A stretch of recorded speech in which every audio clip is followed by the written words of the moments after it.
2026ರ FIFA ವಿಶ್ವಕಪ್ನ ಉದ್ಘಾಟನಾ ಪಂದ್ಯದಲ್ಲಿ Mexico ತಂಡ ದಕ್ಷಿಣ ಆಫ್ರಿಕಾವನ್ನು 2-0 ಗೋಲುಗಳಿಂದ ಸೋಲಿಸಿದೆ.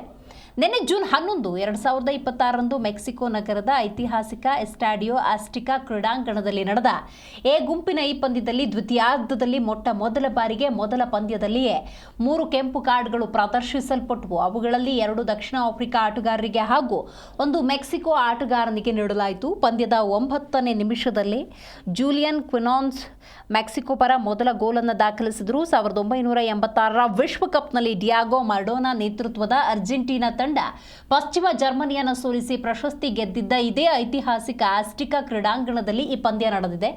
ದ್ವಿತೀಯಾರ್ಧದಲ್ಲಿ 50ನೇ ನಿಮಿಷದಲ್ಲಿ ದಕ್ಷಿಣ ಆಫ್ರಿಕಾದ ಯಾಯಾ ಸಿಥೋಲೆ ಕೆಂಪು ಕಾರ್ಡ್ ಪಡೆದು ಮೈದಾನವನ್ನು ತೊರೆಯಬೇಕಾಯಿತು. ಇದರಿಂದ ದಕ್ಷಿಣ ಆಫ್ರಿಕಾ 10 ಆಟಗಾರರೊಂದಿಗೆ ಆಟವನ್ನು ಮುಂದುವರಿಸಬೇಕಾಯಿತು. ನಂತರ ದಕ್ಷಿಣ ಆಫ್ರಿಕಾದ ತೆಂಬಾ ಜ್ವಾನೆ ಹಾಗೂ ಮೆಕ್ಸಿಕೋದ ಸೀಸರ್ ಮಾಂಟೆಸ್ ಕೂಡ ಕೆಂಪು ಕಾರ್ಡನ್ನು ಪಡ್ಕೊಂಡ್ರು. 67ನೇ ನಿಮಿಷದಲ್ಲಿ ರಾಹುಲ್ ಜೆಮೆನೆಸ್ ಹೆಡರ್ ಮೂಲಕ ಮೆಕ್ಸಿಕೋದ 2ನೇ ಗೋಲು ದಾಖಲಿಸಿ ಆತಿಥೇಯ ರಾಷ್ಟ್ರದ ಜಯವನ್ನು ಖಚಿತಪಡಿಸಿದ್ರು. ಈ ಗೆಲುವಿನೊಂದಿಗೆ ಮೆಕ್ಸಿಕೋ 3 ಅಮೂಲ್ಯ ಅಂಕಗಳನ್ನು ತನ್ನದಾಗಿಸಿಕೊಳ್ತು. ವಿಶೇಷ ಅಂದರೆ ಮೆಕ್ಸಿಕೋ ಮತ್ತು ದಕ್ಷಿಣ ಆಫ್ರಿಕಾ ತಂಡಗಳು 2010ರ ವಿಶ್ವಕಪ್ನ ಉದ್ಘಾಟನಾ ಪಂದ್ಯದಲ್ಲೂ ಮುಖಾಮುಖಿಯಾಗಿದ್ವು. ದೇಶದಾದ್ಯಂತ ಫುಟ್ಬಾಲ್ ಅಭಿಮಾನಿಗಳ ಉತ್ಸಾಹ ಈಗಾಗಲೇ ತಾರಕಕ್ಕೇರಿದ್ದು, ಯಾವುದೇ ಅಡೆತಡೆ ಇಲ್ಲದೆ ಅತ್ಯುತ್ತಮ ಡಿಜಿಟಲ್ ವೀಕ್ಷಣಾ ಅನುಭವದೊಂದಿಗೆ ಈ ಕ್ರೀಡಾ ರೋಮಾಂಚನವನ್ನು ಸವಿಯೋದಕ್ಕೆ ಇದೆ. ZEE5 ಯುನೈಟ್ 8 ಸ್ಪೋರ್ಟ್ಸ್ನಲ್ಲಿ ಲೈವ್ ವೀಕ್ಷಿಸಿ ನಿಮ್ಮ ನೆಚ್ಚಿನ ತಂಡವನ್ನು ಹುರಿದುಂಬಿಸಿ.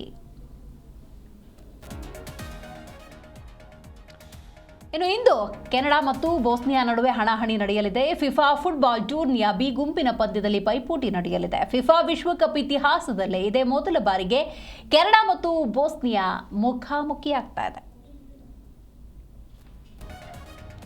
ಇವತ್ತಿನ ಪಂದ್ಯದ ಸಂಬಂಧ ನಾವು ಮಾಹಿತಿಯನ್ನು ನೋಡ್ತಾ ಹೋಗೋದಾದ್ರೆ, ಕೆನಡಾ ಮತ್ತು ಬೋಸ್ನಿಯಾ ನಡುವೆ ಹಣಾಹಣಿ ಇವತ್ತು ನಡೆಯುತ್ತೆ. ಫಿಫಾ ಫುಟ್ಬಾಲ್ ಟೂರ್ನಿಯ ಬಿ ಗುಂಪಿನ ಪಂದ್ಯದಲ್ಲಿ ಪೈಪೋಟಿ ನಡೆಯಲಿದೆ. ಫಿಫಾ ವಿಶ್ವಕಪ್ ಇತಿಹಾಸದಲ್ಲೇ ಇದೇ ಮೊದಲ ಬಾರಿಗೆ ಕೆನಡಾ ಮತ್ತು ಬೋಸ್ನಿಯಾ ಮುಖಾಮುಖಿ ಆಗ್ತಾ ಇದೆ. ಹಾಗಾಗಿ ಈ ಪಂದ್ಯ ಒಂದಷ್ಟು ಕುತೂಹಲವನ್ನು ಹೆಚ್ಚಿಸಿದೆ.